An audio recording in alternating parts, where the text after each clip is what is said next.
Hello everyone. In today's video we will discuss about the types of catalyst. So we have two types of catalyst, positive and negative. So first of all we discuss what is a positive catalyst. When a catalyst accelerates a reaction it is known as positive catalyst. Means जिस catalyst को add करने से किसी reaction की speed क्या हो जाए, increase हो जाए, उसे आप क्या बोलोगे, positive catalyst. For example, rate of decomposition of hydrogen peroxide gets increased in the presence of manganese dioxide. जब हम मैंगनीज डाइऑक्साइड को हाइड्रोजन पेरोक्साइड में ऐड करते हैं तो इसकी डिकम्पोजिशन जो है वो फास्ट हो जाती है, रिएक्शन तेज़ हो जाएगी and it will easily break into water and oxygen. So it speeds up the reaction, it fasten the reaction. Enzymes are also examples of positive catalyst. They are proteins that act as catalyst in biochemical reactions. During digestion, the complex food material gets broken down into simpler substances in 2 or 3 hours in the presence of enzymes. So हमारी body के अंदर food को break करने के लिए और digestion के during जो कम्प्लेक्स फूड है उसे ब्रेक करने के लिए जो एंजाइम्स होते हैं उनकी प्रेजेंस बहुत ज़रूरी है because they act as a catalyst. Otherwise it will take months to get digested. Otherwise food को डाइजेस्ट होने में महीने भी लग सकते हैं. सो 2 और 3 आवर्स लेता है फूड डाइजेस्ट होने में and this is done with the enzymes. बीच में एक डेफिनेशन आ रही है promoters. So substances that influence the rate of a chemical reaction by improving the efficiency of catalyst are called as promoters. So catalyst हम add करते हैं in a chemical reaction to increase और decrease its speed. और वो catalyst जो है उसकी further efficiency को इम्प्रूव करने के लिए, वो अच्छे से अपना काम कर रही है या नहीं, उसके लिए हम उसके अंदर क्या ऐड करते हैं, promoters.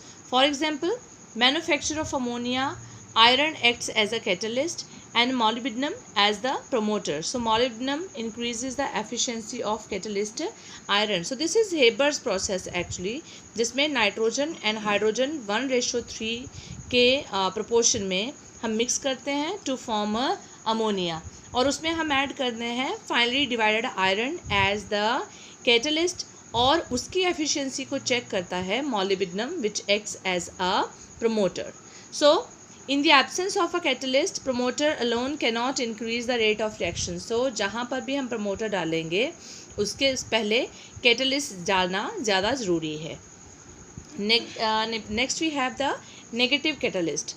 A catalyst employed to retard a reaction. Retard means किसी भी चीज़ की स्पीड को कम करना, that is called as a retardation. So वो कैटलिस्ट जो किसी भी रिएक्शन की स्पीड को क्या करे, कम करे, that is called as negative catalyst और inhibitors. So examples, phosphoric acid retard the rate of decomposition of hydrogen peroxide. हमने अभी अभी किया था, manganese dioxide is a positive catalyst and hydrogen peroxide की स्पीड को, इसके डिकम्पोजिशन को कम करता है कौन, phosphoric acid. So here it acts as a negative catalyst. Rate of oxidation of chloroform decreases in the presence of alcohol. इसी तरह से क्लोरोफॉर्म आसानी से ऑक्सीडाइज नहीं होता अगर वहाँ पर हम नेगेटिव कैटलिस्ट यूज़ कर रहे हैं, alcohol. So now will do characteristics of chemical reactions. So जब भी कोई केमिकल रिएक्शन होती है we always observe some type of typical changes. What those changes are? सबसे पहले आया evolution of a gas. In many chemical reactions one of the product is a gas. So हमने बहुत सारे ऐसे एग्जांपल्स देखे हैं जहाँ कोई भी रिएक्शन हो तो उसके बाद एक गैस इवॉल्व होती है. When zinc reacts with dilute sulphuric acid hydrogen gas is evolved with effervescence. Effervescence means bubbles निकलना. सो जिंक में जब हम डाइल्यूट सल्फ्यूरिक एसिड डालते हैं या हम जिंक ग्रैनुअल्स को जब डाइल्यूट सल्फ्यूरिक एसिड के अंदर डालते हैं, रिएक्शन होगी, जिंक सल्फेट बनेगा और उसमें से गैस बबल्स निकलेंगे. So this can be picturised, रफली पिक्चराइज लाइक दैट. सपोज आपने एक बीकर में जिंक ग्रैनुअल्स ले लिए या जिंक मेटल ले लिया और ऊपर से आप डाइल्यूट सल्फ्यूरिक एसिड इसमें पोर करते हैं.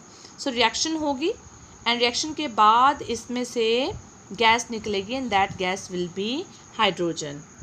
Similarly, when dilute hydrochloric acid is added to calcium carbonate, carbon dioxide is evolved with effervescence.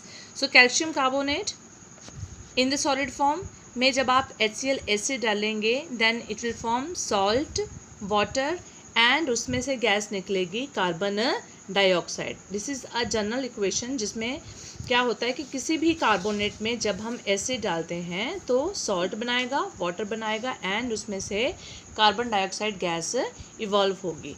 So effervescence की definition you have to see. The formation of gas bubbles in a liquid during a reaction is called as effervescence. In the reaction given above, one of the reactant is a liquid.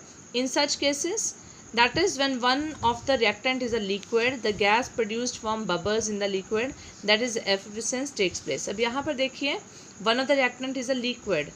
Here, one of the reactant is a liquid. So, जो product बन रहा है उसमें gas evolve हो रही है and that is coming out with the in the form of effervescence, that is in the form of gas bubbles. दूसरी जो change आती है that is change of color. So certain chemical reactions are characterized by change in the color of the reactants. So example क्या है? When a few pieces of iron are dropped into a blue colored copper sulfate solution, the blue color of solution fades and eventually turns into light green due to formation of ferrous sulfate. So suppose आपके पास copper sulfate का blue solution ले लिया आपने beaker के अंदर. अब उसमें आप कुछ iron nails डाल दीजिए. थोड़ी देर बाद आप देखेंगे जो solution है बीकर के अंदर उसका कलर क्या हो जाएगा? It will turn into green and copper will be taken out. Then when concentrated sulfuric acid is added to a piece of copper, a blue solution of copper sulfate is formed. So again आपने copper लिया और उसको concentrated sulfuric acid में डाला. piece of copper में आपने concentrated sulfuric acid डाला तो हमारे पास ब्लू सोल्यूशन बन जाएगा किसका? कॉपर सल्फेट का और बीच में से सल्फर डाइऑक्साइड गैस इवॉल्व होगी. सो इन दोनों एग्जांपल्स में we have change in colour. So it's turning from brown और pink to blue and here it's turning from blue to green solution. This is why because यहाँ iron ने copper को क्या कर दिया? डिस्प्लेस कर दिया. Then formation of precipitates. Certain chemical reactions are characterized by the formation of insoluble solid substances called precipitates. Precipitates को बेटा आप अपने दिमाग में किस तरह से इसका एग्जाम्पल सेटअप कर सकते हैं? You might have seen जैसे दूध के ऊपर मलाई है या फिर जब हम लस्सी बनाते हैं उसके ऊपर मक्खन जैसे तैरता है, फ्लोट करता है. इसी तरह से जब भी कोई केमिकल रिएक्शन होता है तो कुछ इनसॉल्युबल सब्सटेंस बनते हैं जो सॉल्यूशन के ऊपर फ्लोट करते हैं. This is called as a precipitate.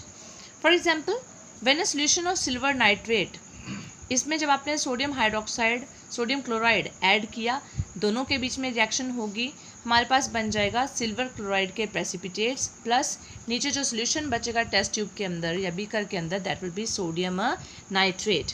One more example we take. Ferrous sulphate में आपने सोडियम हाइड्रोक्साइड डाला,